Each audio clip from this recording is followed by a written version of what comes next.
तो guys welcome back to my channel Vibey Tales, जहाँ कहानी सिर्फ ड्रीमी नहीं थोड़ी क्रीमी भी होती है। इस स्टोरी के स्टार्ट में हम एक घर को देखते हैं जहाँ सामान टूटा फूटा पड़ा था। वही रूम के अंदर हमारा एमसी अपनी वाइफ के साथ डाटा शेयर कर रहा होता है। बावजूद इसके कि ये लोग यहाँ पर डिवोर्स ले रहे हैं, वो क्या है ना, डाटा शेयर नहीं रुकना चाहिए। हमारे एमसी का कैलिबर है इतना बड़ा। एंड आखिर ये लोग डिवोर्स ले क्यों रहे हैं, तो कुछ घंटे पहले का सीन दिखाते हैं। हमारा एमसी एक फोटोग्राफर है जो कि यंग मॉडल्स की फोटोज क्लिक करता है। एंड ये मॉडल्स कुछ ज़्यादा ही अच्छी थी, तो एमसी यहाँ पर उन्हें बताते हैं कि वो और भी अच्छे पोजेस दे सकती हैं जिससे फोटोज और भी ज़्यादा अच्छी आएंगी। वहीं पर इस मॉडल की नज़र एमसी के स्केलिबर पर थी। वो एमसी को आकर पीछे से हक कर लेती है, बोलती है कि फोटोशूट के हम बाद में कर सकते हैं, मुझे कुछ ज़रूरी काम करना है। यू नो व्हाट ज़रूरी काम। तो एमसी बोलता है, क्या तुम आज किसी के साथ डेट पर जा रही हो जो तुम बिजी हो। वो बोलती तो है कि हाँ, उसे एक मैन पसंद आ चुका है एंड वो मैन यहाँ पर तुम हो। और हमारे एमसी से कुछ ज़्यादा ही चिपकने स्टार्ट कर देती है। बोलती है, जब भी मैं तुम्हें देखती हूँ मैं खुद को कंट्रोल नहीं कर पाती हूँ। एमसी मुस्कुराता है, फिर कामली बोलता है, तुम जानती हो ना कि मैं मैरिड हूँ, क्या तुम्हें इस बात से कोई दिक्कत नहीं है। ये बताती है, तुम ऐसे क्यों बिहेव कर रहे हो जैसे हमारा फर्स्ट टाइम है, इससे पहले भी हम कई बार डाटा शेयर कर चुके हैं। एंड झूठ मत बोलना, तुमने काफ़ी ज़्यादा एंजॉय किया था। एमसी बोलते, बात तो ये बिल्कुल सही कर रही है, इस मॉडल के साथ मैं कई बार डाटा शेयर कर चुका हूँ, अगर आज भी कर लेता हूँ तो इससे क्या ही फर्क पड़ता है। वैसे काम करते हुए मज़ा तो आना चाहिए। यहाँ पर 2 मॉडल थी, दूसरी वाली चेंज करके आती है। इसने इतनी ड्रेस पहनी हुई थी जितने थैनोस के सर पे बाल हैं। एम्स भी बोलता है, ठीक है मैं तुम्हारी पिक्चर्स खींचना स्टार्ट करता हूँ। मन में सोच रहा था जान दे दूंगा इसके लिए। इसी तरह उनकी फ़ोटोज़ यहाँ पर क्लिक करते हैं। जो फोटोज़ क्लिक करवाने के बाद ये दूसरी मॉडल यहाँ से चली जाती है। वहीं जो ये वाली मॉडल थी जो कि हमारे एमसी पर लाइन मार रही थी, वो अभी भी यहाँ से गई नहीं थी। ऑफ कोर्स, क्योंकि इनके भी डाटा शेयर होने वाला है। एमसी अपनी ग्रेट फिंगर जित्सु टेक्निक रिलीज करता है। फिर सीन आते इस थके आ रहे आदमी पर, जिसकी नज़र पड़ती है एक औरत पर जो कि हमारे एमसी की वाइफ होती है। और वो सोच रही थी आखिर एमसी उसकी कॉल क्यों नहीं उठा रहा है, उसे तो अब तक अपने काम से फ्री हो जाना चाहिए था, जबकि इसका हस्बैंड तो यहाँ पर अपना डाटा शेयर कर रहा होता है। वहीं इसकी वाइफ भी इस बिल्डिंग के अंदर आ चुकी थी, तो उसे भी यहाँ पर आवाज़ें आ जाती हैं और वो काफ़ी गुस्से में आ चुकी थी। डोर खोलती है तो इन लोगों को देख लेती है। एम्स उसको देखकर पूरी तरह से शॉक हो जाता है, बोलता है, जैसा तुम सोच रही हो वैसा बिल्कुल भी नहीं है। जबकि ये मॉडल मोहतरमा जी बिल्कुल बेशर्म होती है। उससे बोलती है, इतनी डिलीशियस चीज़ तुम अकेले अपने लिए कैसे रख सकती हो। बंदा भी सोचता है इसके अंदर तो बिल्कुल भी शर्म नहीं है। आज पीसी में कुछ ज़्यादा ही अनलकी हूँ, आखिर मैं अपनी वाइफ यूजून को कैसे एक्सप्लेन करूँगा।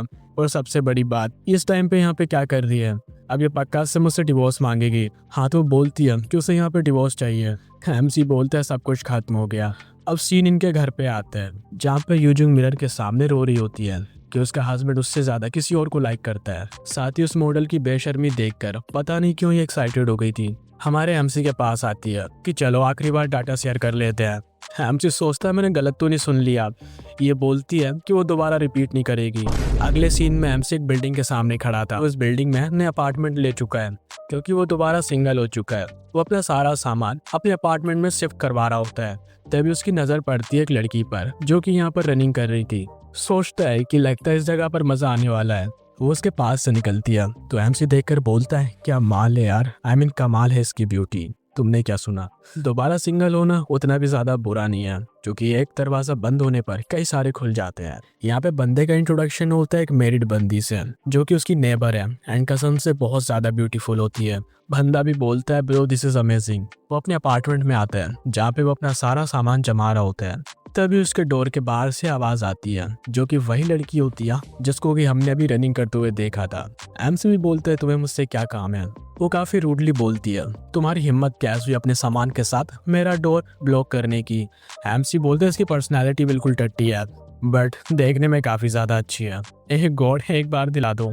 तो एमसी उससे बोलते, माफ करना मैं अपने घर के अंदर कुछ ज्यादा बिजी हो गया था सामान को जमाने के अंदर कि मैंने ध्यान ही नहीं दिया कि मेरा सामान अभी भी बाहर रखा हुआ है। एंड यहाँ पर कुछ ज्यादा ही रूड होती है। वो बोलती है, ठीक है मैं बाहर इंतजार करूंगी, जल्दी से अपना सामान हटा लेना। एमसी बोलते, काश इसकी पर्सनैलिटी अच्छी होती। 1 घंटा हो जाता है। एमसी अपने घर की क्लीनिंग कर रहा था जहाँ पर इसको एहसास हो जाता है भाई अकेले रहना इतना भी आसान नहीं है, सारे काम तो मैं अकेले करने पड़ते हैं। तो उसके डोर के सामने वही मैरिड नेबर आ चुकी थी जिसे अभी हमने देखा था। वो पूछती है, क्या तुम घर पर हो। ये भी बोलता है, माफ करना मैंने ध्यान नहीं दिया कि तुम आ चुकी हो। ये भी बोलती है, अकेले क्लीनिंग करना तुम्हारे लिए काफी मुश्किल होगा। क्या तुम यहाँ पर अकेले रहते हो? एमसी बोलता है हाँ बिल्कुल, इतनी बड़ी दुनिया में भी मैं अभी भी सिंगल हूँ, ऑडियंस की तरह और एक्सप्लेनर की भी तरह। हाँ भाई, खुद को भी रोस्ट कर दिया, बुरा मत मानना। फिर मन में सोचता है यार इसको बताने की क्या ज़रूरत थी कि मैं अब सिंगल हूँ। एमसी बोलते हैं माफ़ करना, मैंने अभी तक अपना सामान अनपैक नहीं किया है, वरना तुम्हारे लिए चाय बना देता। तो एमसी बोलती है कोई बात नहीं, अगली बार नेबरहुड मीटिंग में तुम मुझे ट्रीट दे देना। एमसी भी लाइक मैंने कब कहा मैं मीटिंग में आ रहा हूँ। तो ये बताती है ये मीटिंग सैटरडे को दोपहर 2 बजे होती है उसके घर के अंदर। एटलीस्ट एमसी को एक बार तो आना चाहिए। एमसी भी हाँ कर देता है, समझ जाता है कि ये बंदी उसके अंदर इंटरेस्टेड है, यानी कि एमसी को जाना तो पड़ेगा। फिर वो अपना सफाई करने के बाद अपना कचरा लेकर बाहर आता है डस्टबिन में डालने के लिए। सोचता है बीसी बहुत ज्यादा थक चुका हूँ, अब नहाने के बाद सो जाता हूँ चल के। तब इसकी नज़र एक और औरत पर पड़ती है जो कि एक बॉक्स लेकर आ रही थी उसी डस्टबिन के पास फेंकने के लिए। एंड पता नहीं है कौन सी बिल्डिंग है, मुझे भी यहाँ पे अपार्टमेंट लेना है भाई, कमेंट में बता देना अगर तुम्हें इस बिल्डिंग के अंदर अपार्टमेंट मिले तो क्या तुम लेना पसंद करोगे। अब क्योंकि वो भी डस्टबिन के पास ही आ रही थी फेंकने के लिए अपनी चीज़ को, एमसी भी उधर ही खड़ा होता है। तो एमसी को बोलती है साइड हट जा, जबकि एमसी ब्लश कर रहा होता है उसको देखते हुए, जो देखकर बोलती है क्या तुम कुछ कहना चाहते हो मुझसे। एमसी भी लाइक हमें कुछ ज्यादा ही घूर रहा था क्या मैं। एमसी सोचता है क्या ये मैरिड है, देखने में तो काफी यंग लग रही है। फिर एमसी उससे माफी मांगता है, बोलता है कि वो अभी नया यहाँ पे शिफ्ट हुआ है। फिर वो बोलता है ठीक है मैं यहाँ से जा रहा हूँ। साथ ही उसके हाथ में उस बॉक्स को देखकर थोड़ा हैरान हो रहा था कि देखने में ये बॉक्स काफी फेमिलियर लग रहा है। वो जाते हुए पीछे मुड़कर देख ही लेता है जिसके हाथों में टॉयज होते हैं। एंड समझ जाओ कौन से टॉयज होते हैं। तो एम्स भी बोलता है बीसी बाहर से कितनी ज्यादा इनोसेंट लग रही थी, लेकिन लगा नहीं था ये इन सब चीजों में इंटरेस्टेड होगी। तो एम्स उसी की ओर देखे जा रहा था, ये भी मुड़कर देखती है जिस चक्कर में इसका पोम पोम बाहर आ जाता है। जल्दी से उसको छुपाती है। एम्स भी अपना चेहरा घुमा लेता है, बोलता है कि मैंने कुछ भी नहीं देखा, तुम जल्दी से अपने घर चले जाओ वरना तुम्हें ठंड लग जाएगी। ये भी सोचती है कहीं उसने देख तो नहीं लिया। हमारा एमसी मुस्कुराते हुए वहां से चला जाता है। तो एमसी यहाँ पे सावर ले रहा था, साथ ही उस मैरिड नेबर को इमेजिन कर रहा होता है। बंदा बिल्कुल मूड में आ गया था उसको इमेजिन करके, लेकिन अगले सेकंड उसकी इमेजिनेशन में ये लड़की आ जाती है, वही जिसको रनिंग करते हुए देखा था, रूट सी लड़की, जिसको इमेजिन करते ही भाई का पूरा मूड खराब हो जाता है। फिर इसके फ्रेंड जैंगनम का इसके पास कॉल आता है, पूछता है भाई तू क्या कर रहा है। एमसी बोलता है भाई कुछ नहीं, बस सावर लेके सोने जा रहा हूँ। ये भी बोलता है बीसी मैं तुझसे काफी ज्यादा जेलस हो रहा हूँ, इस झाटू सी कंपनी में दिन रात काम करके मेरी गंदी फटी पड़ी है, जबकि तू अकेला आराम से अपनी जिंदगी काट रहा है। एमसी बोलता है भाई अकेले और फ्री होना इतना भी ज्यादा आसान नहीं है जितना तू सोच रहा है, क्यों ना हम बाद में हैंग आउट करते हैं साथ में। इसके लिए उसका दोस्त भी मान जाता है कि जब उन्हें टाइम मिलेगा साथ में जरूर से मिलके ड्रिंक करेंगे। अब इसके डोर के बाहर फिर से वह इसकी नेबर आ चुकी थी। एमसी भी सोचता है ये तो मेरे अंदर कुछ ज्यादा इंटरेस्टेड लग रही है। एमसी डोर खोल के बोलता है मिस यू क्यूंग आपको इस टाइम पे मुझसे क्या काम है। जबकि ये बंदी तो ब्लश करने लगती है एमसी की फिजिक देख के, एंड भाई कुछ ज्यादा ही खतरनाक थी। एमसी भी मन में सोचता है ब्रो ओरा फार्मिंग ही कह दे। अपने दोस्त को बोलता है भाई बाद में बात करता हूँ, अभी मुझे बहुत ज्यादा जरूरी काम आ चुका है। फिर वह टी शर्ट पहन लेते हैं, बोलते माफ करना मैंने तुम्हें सरप्राइज कर दिया, वो क्या नहाने के बाद मुझे टॉवल में रहने की आदत है। ये भी बोलती है अरे कोई बात नहीं, तुम अकेले रहते हो तो तुम्हारे लिए नॉर्मल सी बात होगी। फिर वो उसके आने की वजह पूछता है इस टाइम पर उसके आने की वजह पूछता है। तब उसके लिए खाना लेकर आई थी, ये सोचकर कि सुबह से एमसी अपना सामान जमा रहा है तो काफी ज्यादा थक चुका होगा। एम्स भी अपना चांस मिस नहीं करता, बोलता है ये खाना कुछ ज्यादा ही है, मैं अकेला नहीं खा पाऊंगा, हम साथ में खाते हैं। पर उसके अरमानों पे मुद्द देती है, बोलती है कि मैं पहले ही खाना खा चुकी हूँ, बस तुम्हें अगर मौका मिले तो नेबरहुड मीटिंग में जरूर से आना।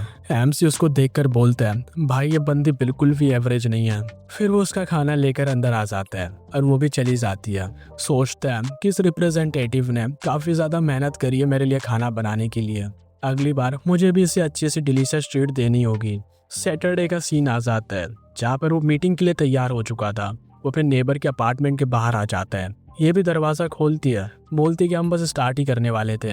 पीछे से आवाजें आ रही थी, अरे तो वही है ना जो कल ही शिफ्ट हुआ है, तेरा इसका चेहरा तो देखो, वाओ वेरी हैंडसम गाय, क्या मीटिंग के बाद मुझे इसको छेड़ देना चाहिए।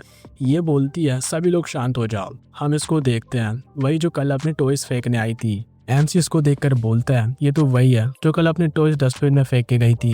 एंड सबसे मजेदार बात, इस मीटिंग के अंदर सिर्फ औरतें होती हैं। एमसी बोलता है ये सारी तो 10 आउट ऑफ 10 है, मेरे इधर आना वसूल हो गया। फिर यू क्यों बोलती है फिर यूक्यूंग बोलती है मीटिंग स्टार्ट करने से पहले क्यों ना तुम इस नए बंदे से खुद को इंट्रोड्यूस करवा लो। तो एमसी भी यहाँ पे इंट्रोड्यूस करते हैं। उसका नाम ग्योंगसू है, उसका चुस्ता काफी बड़ा है। एमिन ऐसा नहीं बोलता है कि उसे बिल्कुल भी एक्सपीरियंस नहीं है इस मीटिंग का, ये पहली बार है वो इसमें पार्टिसिपेट कर रहा है। उम्मीद है कि वो सबके साथ अच्छे से कोऑपरेट कर सकेगा। फिर यूक्यूंग बोलती है तुमने तो अपना इंट्रोडक्शन दे दिया, अब बाकियों का इंट्रोडक्शन मैं तुमसे बाद में करवा दूंगी, क्या है मीटिंग स्टार्ट करनी है, क्योंकि बाकी लोग भी काफ़ी ज़्यादा बिजी होंगे। फिर इनकी वही बातें चलती हैं भाई, इन्फेक्शन वगैरह activities meeting related. MC notice करता है कि जो रूट वाली लड़की थी ये मीटिंग के अंदर बिल्कुल भी इंटरेस्टेड नहीं होती है, इसलिए यहाँ पर नहीं आई थी। उसके बारे में सोच कर ही इसकी बॉडी में गूज़बम्प आ जाते हैं कि भाई उसके बारे में नहीं सोचना है। यूक्यूंग एमसी के कंधे पर हाथ रखती है, उसको बोलती है मीटिंग के बाद क्या तुम थोड़ी देर यहाँ पर रुक सकते हो। उसके बाद मीटिंग हो जाती है, सारी बंदियां वहां से चली जाती हैं एमसी को छोड़कर। बोलती है कि फाइनली मीटिंग खत्म हो गई। फिर वो एमसी को यहाँ पर थोड़ी देर बैठने का बोलती है क्योंकि उसे उससे कुछ ज़रूरी बात करनी है, और चेंज करने के लिए अपने रूम में चली जाती है।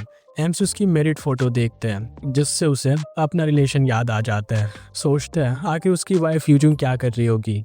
एमसी देखता है कि ये जो बंदी यहाँ पर यूक्यूंग है वो चेंज कर रही होती है, बट अपने दरवाजे का डोर लॉक करना भूल चुकी है, जिस वजह से एमसी उसको चेंज करते हुए देख पा रहा होता है, या फिर कहीं देख लेता है। एमसी समझ जाते हैं भाई ये बंदी कुछ ज़्यादा ही भूखी है। तभी यूक्यूंग बोलती है अरे मैं तो दरवाज़ा बंद करना ही भूल गई।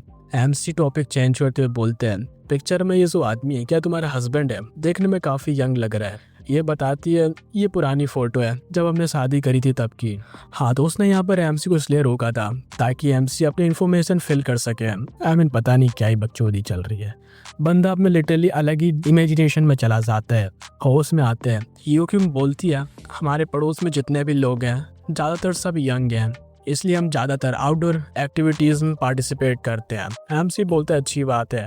इतना सब कुछ देखने के बाद एमसी एक्साइटेड हो गया था। वो एमसी को एक पेपर देती है जिसमें एमसी को अपनी इन्फॉर्मेशन फिल करनी होती है, तो एमसी उसको फिल कर देता है, जिसको देखकर ये बोलती है अच्छा तो तुम पहले एक मॉडल हुआ करते थे, तुम इतने टॉल और हैंडसम हो, मुझे लगा ही था कि ज़रूर से तुम कोई सेलिब्रिटी होगे। एमसी भी बोलता है तुम मेरी कुछ ज़्यादा ही तारीफ कर रही हो, फिलहाल मैं बस एक फ़ोटोग्राफ़र हूँ। ये पूछती है तुम किस तरह के फ़ोटोग्राफ़र हो। एमसी बताता है वो यंग फीमेल मॉडल्स के फ़ोटोज़ क्लिक करता है। यूक्यूंग उससे बोलती है मेरे बारे में तुम्हारा क्या ख्याल है, क्या तुम मुझे भी एक यंग वुमेन कंसिडर करते हो। एमसी बोलते हैं ऑफ कोर्स। फिर ये भी बोलती है बताओ मैंने तुम्हें अब तक कॉफ़ी के लिए नहीं पूछा। फिर वो उसके लिए कॉफ़ी तैयार करने लगती है। एमसी बोलता है तुम्हारा हस्बैंड यहाँ फॉरेन में काम करता है, बंदा काफ़ी टैलेंटेड होगा। ये बताती है हाँ वो काफ़ी ज़्यादा कैपेबल है, वो अपना ज़्यादातर टाइम फॉरेन में ही रहता है एंड काफ़ी रेयरली घर आता है। एमसी सोचता है तो ये रीज़न है, चाहे जो भी हो है तो बंदी मेरिड, तो मुझे काफ़ी केयरफुल रहना होगा। वो कॉफ़ी लेकर उसके पास आती है।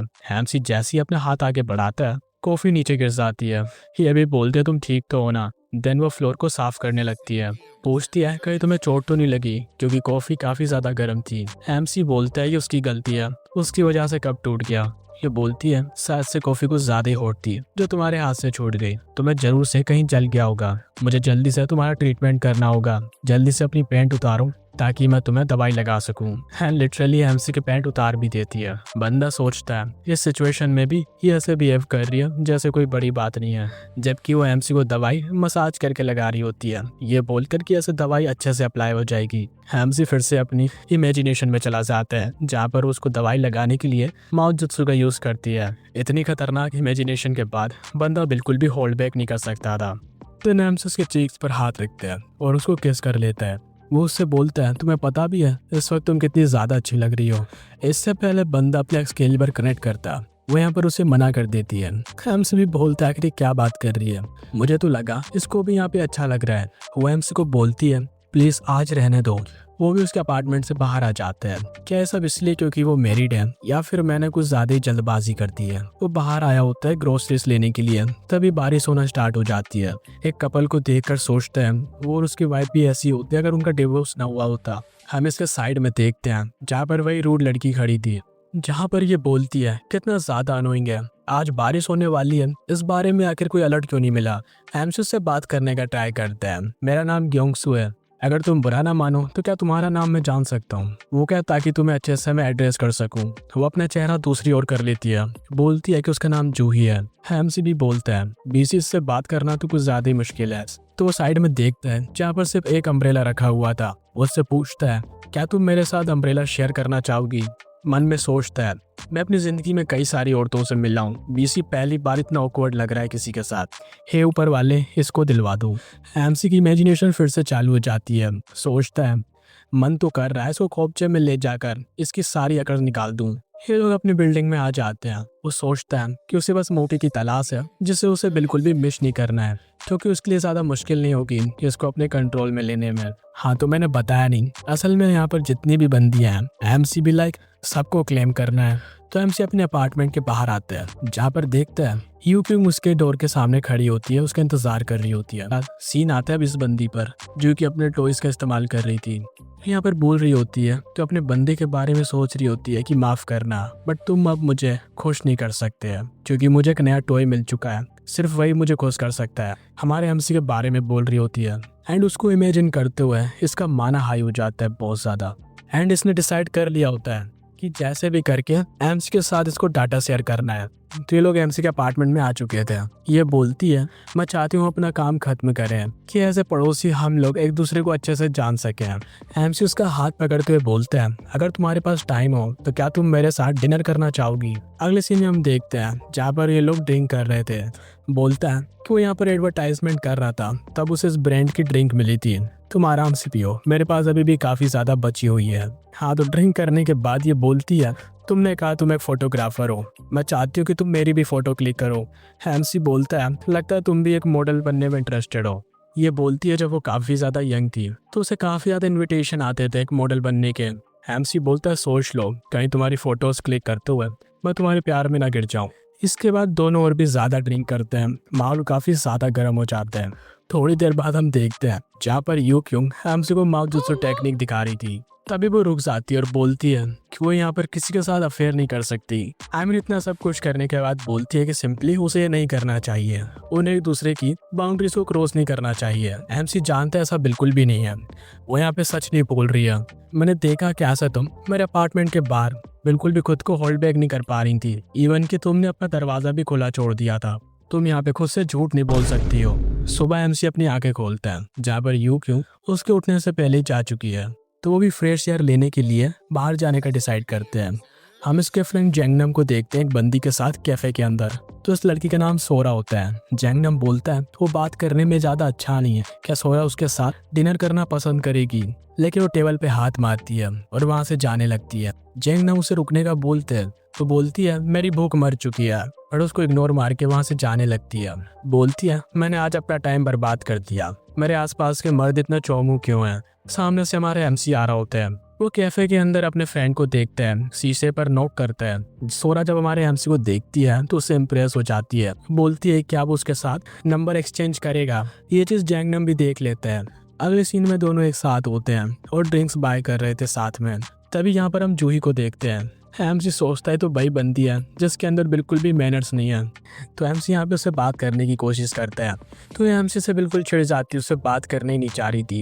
एमसी बोलता है वो उसका और फ्रेंड यहाँ पर पार्टी कर रहे हैं, वो चाहे तो उनको ज्वाइन कर सकती है, बट यहाँ पर बोल देती है मैं बिल्कुल भी इंटरेस्टेड नहीं हूँ। तुम जब भी मुझसे बात करने की कोशिश करते हो मैं काफ़ी अनकंफर्टेबल हो जाती हूँ, तुम बिल्कुल भी मेरे टाइप के नहीं हो, बाहर में जाओ। लेकिन तभी जो इसका फ्रेंड जैंगनम होता है वो बोलता है रुको ज़रा, तुम्हारे शूलेसेस यहाँ पे खुले हुए हैं। ये भी देखती है ये कब हुआ। तो लिटरली जैंगनम उसके शूलेसेस बांधने लगता है। बोलते हैं कि तुम्हें ध्यान रखना चाहिए, मुझे बोल देना अगर मैं ज़्यादा टाइट बांधूँ तो। उसका इतना जेंटल और केयरिंग बिहेवियर देख के जूही लिटरली इंप्रेस हो जाती है। अगले सीन में जहाँ पर ये लोग पार्टी कर रहे होते हैं तो यहाँ पर जूही भी इनको ज्वाइन कर लेती है आके। एम्स उससे काफ़ी बातचीत करने का ट्राई करता है बट उसकी सारी बातों को इग्नोर मार रही थी।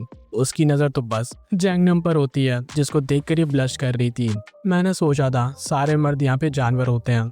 एमसी अभी भी उससे बात करने की कोशिश कर रहा था। ये मन में सोचती है साले कुछ तो ऐसे होते हैं जो कुछ ज़्यादा अनोइंग होते हैं, जब देखो चपड़ चपड़। एंड लिटरली एमसी हमारी इतनी बात कर रहा था कि क्या तुम फिल्म देखने चलोगी, कौन सी कैटेगरी की फिल्म देखोगी, आज चलोगी कल चलोगी, बट वो सब कुछ इग्नोर मार रही थी। ब्लश करते हुए जंगनेम की ओर देखते हुए सोचती है, इस एमसी का जो फ्रेंड है बाकी मर्दों से काफी अलग है। वो एमसी से बोलती है, मुझसे बात करना बंद करो, मैंने कहा ना मैं तुम में बिल्कुल भी इंटरेस्टेड नहीं हूँ। एंड एमसी मन में सोचता है, भाई बातचीत से काम नहीं बनेगा तो कोई बात नहीं, मैं बाद में अपनी एक्सकेलिबर का यूज कर लूंगा। ऐसा तो हो ही नहीं सकता, मेरी बड़ी एक्सकेलिबर का स्वाद लेने के बाद कोई यहाँ पर मुझे मना कर सके। अब इन लोगों ने कुछ ज्यादा ड्रिंक कर ली थी। वो जंगनम को हक करते हुए बोलती है कि वो उसके साथ आज रात उसके घर चले। जंगनम बोलते हैं, तुमने तो कुछ ज्यादा ड्रिंक कर ली है। ये यहाँ पर अपने कपड़े थोड़े से लूज करती है। तो जंगनम बोलता है, तुम्हें यहाँ पर इस जगह पर ऐसा नहीं करना चाहिए। तो वो खुद उसको घर छोड़ने का डिसाइड करता है, क्योंकि जूही ने काफी ज्यादा ड्रिंक कर रखी है, तो अकेले तो घर नहीं जा सकती। तो जंगनम के काफी ज्यादा करीब आ रही थी, बोलती है कि चलो मेरे घर चलते हैं। हमसे भी बोलता है, मेरा फ्रेंड सच में इसके टाइप का है, ये देखकर मेरा दिमाग खराब हो रहा है। जंगनम उसको लेकर उसके घर आ जाता है, बोलती है कि मुझे बिल्कुल भी होल्ड बैक नहीं हो रहा है, जल्दी से मुझे टॉयलेट लेकर चलो। तो जंगनम उसको टॉयलेट छोड़ता है, लाइक कर दो जल्दी से। वो दूसरी ओर अपना मुंह कर लेते हैं, बोलता है कि ये बंदी काफी ज्यादा क्यूट है। फिर वो उसको ले जाकर उसको उसके बेड पर छोड़ देता है। बंदा काफी अच्छा है, तो वो होल्ड बैक करता हुआ यहाँ से जाने लगता है, बट जूही उसे रोक लेती है और जाने से मना करती है। एमसी को देखते हैं जो कि अभी भी वहीं पर बैठा हुआ था। बोलता है कि आज तो मेरा पूरा दिन बेकार चला गया, काफी टाइम हो गया हंटिंग करे हुए। तभी अपने मोबाइल पे किसी का नंबर देखता है, हंटिंग से मतलब समझ जाओ। जूही को देखते हैं जो जंगनम को जाने नहीं देने वाली थी। जंगनम भी बोलता है, तुम अचानक से ऐसा क्यों बिहेव कर रही हो। ये बोलती है, पहले तुमने मुझे एक्साइटेड किया था। ये भी बोलता है, अबे पीसी ये क्या बात कर रही है, मैं तो इसको जानता भी नहीं हूँ। चलो भाई, एमसी के फ्रेंड को भी भाई बंदी मिल चुकी है। अब नेक्स्ट एपिसोड में देखेंगे कि एमसी कैसे सभी बंदियों को क्लेम करता है। वीडियो को जल्दी से हाइप कर दो अगर तुमने नहीं किया है तो। मेहनत करी अब वाइब सेट है, सुन ले सारे वाइबी टेल्स, सब्सक्राइब कर दे सहारे। ले बेटा ये ना किया तो क्या किया।